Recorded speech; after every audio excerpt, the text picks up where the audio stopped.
A premier institute for IIT NEET, number one institute in South India, FITZI, launching in Karimnagar. IIT NEET orientation program November 9న సాయంత్రం 5 గంటలకి hotel మైత్రి కరీంనగర్. వివరాలకి సంప్రదించండి 9989577757. పుసలు కొట్టే పాములతో అతను నాట్యం చేయిస్తాడు.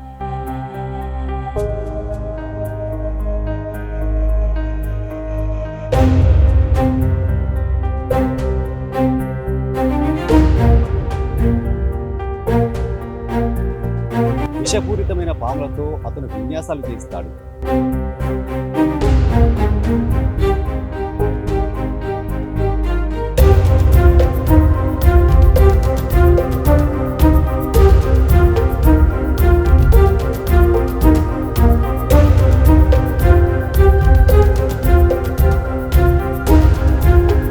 నాగుల పంచమి రోజు పుట్టలో పాలు పోసి మరీ పూజలు నిర్వహిస్తారు. కానీ మిగతా సమయాల్లో మాత్రం పామును చూస్తే భయంతో పరుగులు పెడుతుంటారు. కొందరైతే పామును వెంబడించి మరీ చంపుతుంటారు. కానీ కరీంనగర్కు చెందిన ఒక వ్యక్తి మాత్రం పాములను పట్టుకొని సురక్షిత ప్రాంతాలకు తరలిస్తుంటాడు. బుసలు కొట్టే పాములతో అతను నాట్యం చేయిస్తాడు. విషపూరితమైన పాములతో అతను విన్యాసాలు చేయిస్తాడు. అతనే పాములు పట్టే సుమన్గా కరీంనగర్లో పేరు ప్రఖ్యాతలు గడించాడు. ప్రస్తుతం మనతో పాటు స్నేక్ క్యాచర్ సుమన్ ఉన్నాడు. అతను అడిగి మరిన్ని విషయాలు తెలుసుకున్నాం. అన్న నమస్తే, చెప్పండి అన్న, అసలు మీ లైఫ్ స్టైల్ ఏంటి, మీ కుటుంబ నేపథ్యం ఏంటి? మా కుటుంబ నేపథ్యం వచ్చి అగ్రికల్చర్ ఫ్యామిలీ నుంచి నేను వచ్చినాను. యాక్చువల్గా నా వృత్తి వచ్చి ఫోటోగ్రఫీ. నేను శుభకార్యాలకి పెళ్ళిళ్ళు తీస్తుంటాను. దాంతో నాకు హాబీగా ఈ వర్క్ నేను నేర్చుకోవడం జరిగింది. అంటే ఎన్ని సంవత్సరాలుగా మీరు పాములను పడుతున్నారు? నేను 2016 నుంచి ఈ పాములను పడుతున్నాను. అంటే ఇప్పటి వరకు మీరు ఎన్ని పాములు పట్టారు? అందులో ఎక్కువగా విషపూరితమైన పాములు ఏంటి? సుమారుగా నేను ఒక 500 నుంచి 1000 పాముల వరకు ఇప్పటి వరకు పెట్టాను. విషపూరిత పాములు వచ్చి మన తెలంగాణలో ఉండేటి అయితే 3 పాములు. 1 నాగుపాము, 2 కట్లపాము, 3 రక్తపింజర. అంటే పాములు పట్టే క్రమంలో మీరు ఎప్పుడైనా పాము కాటుకు గురయ్యారా? సో మీరు ఎలాంటి జాగ్రత్తలు తీసుకుంటారు? సో ఇప్పటివరకు నేను ఎప్పుడు కూడా పాము కాటుకి గురి కాలేదు. నేను ఎప్పుడు కూడా హ్యాండ్ గ్లౌజ్ కానీ స్టిక్స్ కానీ కంపల్సరీ నేను వాడతాను. నా ఏదైతే సేఫ్టీ మెథడ్స్లోనే నేను పాములు పడతాను కనుక సో నాకు ఎప్పుడు కూడా పాము కాటు అనేది జరగదు. అంటే పాములు పగపడతాయని చాలామంది అంటుంటారు కదా, సో అది అసలు నిజమేనా, వాస్తవమేనా పాములు పగపడతాయి అనేది? పాములు అసలు పగబట్టనే పట్టవు, దానికి అంత అసలు మెమరీ పవరే ఉండదు. ఇంకొకటి ఏంటంటే అసలు పాములకు చెవులు కూడా ఉండవు. అందరు ఏంటంటే పాము చెవులు అంటుంటారు. సో అట్లాంటి పాముకు చెవులు కూడా ఉండవు. జస్ట్ అది వైబ్రేషన్స్తోనే సౌండ్ని యాక్సెప్ట్ చేస్తుంది. ఇప్పుడు నాగుల పంచమి రోజు చాలామంది పుట్ట దగ్గరికి వెళ్ళి పుట్టలో పాలు పోస్తారు కదా, ఆ పుట్టలో పాలు పోస్తే ఆ పాములు ఆ పాలు తాగుతాయా? అసలు పాములు వచ్చి complete pure non veg, only పురుగులను మాత్రమే తిని బతుకుతాయి. సో మనం తయారు చేసిన ఏ వస్తువు కూడా అది తినదు. లైవ్లో ఉన్న వాటిని మాత్రమే అది తింటుంది కనుక సో పాములు పాలు తాగవు, ఓన్లీ పురుగులు గుడ్లు మాత్రమే తిని బతుకుతాయి.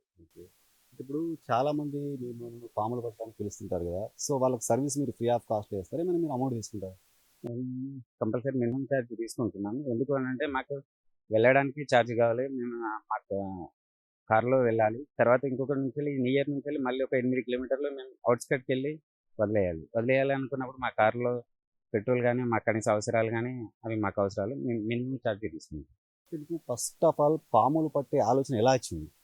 అయితే మా ఇంటి వెనకాల ఒక చిన్న పాప ఇంట్లో ఉంది. ఇంట్లో ఉన్నప్పుడు గేట్ దగ్గర పాము వచ్చి నిలబడ్డది. ఆ పాపను ఇంట్లో లోపల ఉంది.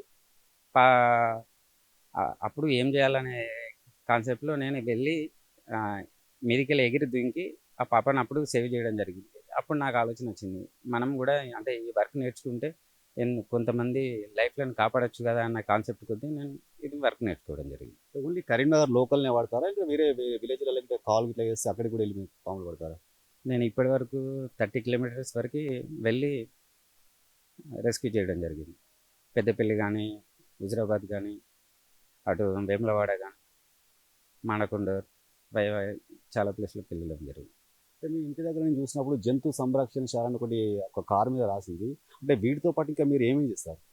మాకు యాక్చువల్గా మేము 2016లో శ్రీ లక్ష్మీ జంతు సంరక్షణశాల అని ఒక ట్రస్ట్ ఓపెన్ చేయడం జరిగింది.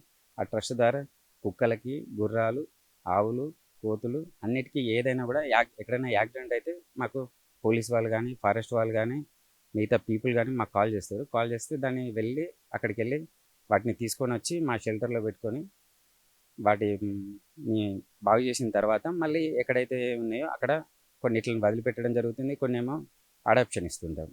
ఇప్పుడు ఆవులనేమో మిగతా వాళ్ళకి అడాప్షన్ ఇస్తుంటారు. ఈ పాములు, కుక్కలు ఇట్లాంటివేమో వేరే ప్లేస్లో వదిలిపెడుతుంటారు. నేను రీసెంట్ ఒక వీడియో చూసిన పాముకి ఏదో తోక తెగితే ఆ పాముని తీసుకుపోయి హాస్పిటల్లో వైద్యం చేయించారు. సో ఇట్లా అంటే అనివార్య కారణాల వల్ల ఏమైనా పాములు ఇలాంటి సందర్భాలకు గురైతే కూడా వాటికి కూడా మీకు ట్రీట్మెంట్ చేస్తారు? ఆ, అక్కడ మాకు వెటర్నరీ హాస్పిటల్ వాళ్ళు మంచి హెల్ప్ చేస్తున్నారు. మేము వెళ్ళగానే మంచి స్పందిస్తున్నారు. సో ఎక్కడ పాములు కానీ, కోతులు కానీ యాక్సిడెంట్ అయినా, కుక్కలు కానీ యాక్సిడెంట్ అయినా కూడా మేము వెళ్ళి హాస్పిటల్కి తీసుకెళ్తాం. తీసుకెళ్తూనే వాళ్ళు ట్రీట్మెంట్ చేసి ఫర్దర్ ట్రీట్మెంట్ కూడా మాకు చెప్తారు. ఈ ఆయింట్మెంట్స్ వాడండి, ఈ మందులు వాడండి అని చెప్తారు. మేము అవి మా ఇంటి దగ్గరనే నేను వాడుతుంటాను. చాలా మంది పాము కాటుకు గురైనప్పుడు చాలా మంది చాలా భయపడుతుంటారు. సో ట్రీట్మెంట్ వెళ్ళేసరికి కూడా భయంతో చాలా మంది ప్రాణాలు కూడా కోల్పోతుంటారు. సో అలాంటి వరకు మీరు ఏం చేస్తారు చెప్తారు? అసలు పాములు కాటేసే దానిలో 30% అసలు పాములు కాటేయవు. అంటే ఒక 100% పాములు కాటేతాయి అనుకుంటే అందులో ఒక 30 సార్లు పాములు కాటేయకుండా. ఆ కాటేయకపోవడానికి కారణం ఏంటంటే అంతకుముందే దేన్నైనా పాము కాటేసింది అనుకో, ఈ విషయం అనేది దానికి ఆల్రెడీ వెళ్ళి ఉంటుంది. వెళ్ళినప్పుడు మనకు కాటేస్తే ఏమవుతుందంటే మనకు జస్ట్ 2 డాట్స్ మాత్రం పడుతుంటాయి. ఆ డాట్స్ పడి అందరూ ఏమవుతుందంటే ఎగ్జైటింగ్ అయ్యి భయంతో ఎక్కువ హార్ట్ స్ట్రోక్ వచ్చి చనిపోయే వాళ్ళు ఎక్కువ మంది ఉంటారు. సో పాము కాటు జరిగినప్పుడు జనరల్గా అందరు చేయాల్సింది ఏంటంటే ఫస్ట్ పరిగెత్తకుండా ఉండొద్దు, యాంగ్జైటీగా ఫీల్ కావద్దు, టెన్షన్ పడొద్దు, వాటర్ అట్లాంటివి మిగతా ఎవ్వి కూడా తీసుకోకుండా సైలెంట్గా ఉండి నీట్గా హాస్పిటల్కి వెళ్తే మనం 100% బతుకుతాం.